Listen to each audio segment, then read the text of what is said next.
DXDC Radyoman Report. Gideklara nga dead on arrival sa mga attending physician sa Southern Philippines Medical Center o SPMC ang usa ka top 1 city level individual human ni sukol sa mga otoridad sa Santa Ana Police Station atol sa natigayon nga bypass operation sa barangay 21 Dasiding Dakbayan sa Davao. Base sa report sa Santa Ana Police Station na ilang suspect usa ka Victor Gonzales Barira alias Balong taga Puroka 8A Riverbed barangay 21 Dasiding Syudad. Sumala pa sa diyang gikasaang operasyon malampuso na palitan og illegal nga droga sa diyang kamatikod nga mga pulis ang iyang gikatransak kalit kini mihulbot sa 8 caliber revolver dayog pusil apan aptik usab nga nibaws ang kapulisan resulta nga naigwa ang nisgutan nga suspect. Nakuha sa mga otoridad gikan sa posisyon sa suspect ang usa ka unit nga 38 caliber revolver serial number 837026 o gaingon man mga bala samtang or isa ka rectangular ship itself transparent plastic sachet nga giingon nga gituang shabu ingon man mga illegal drugs sa paraphernalia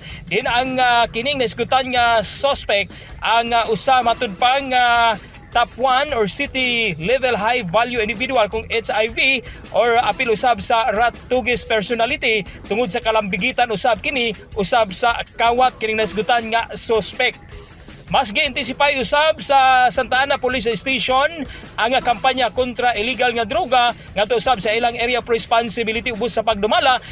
ni Police Colonel Lieutenant Ronald Lau ang Station Commander sa Santa Ana Police Station.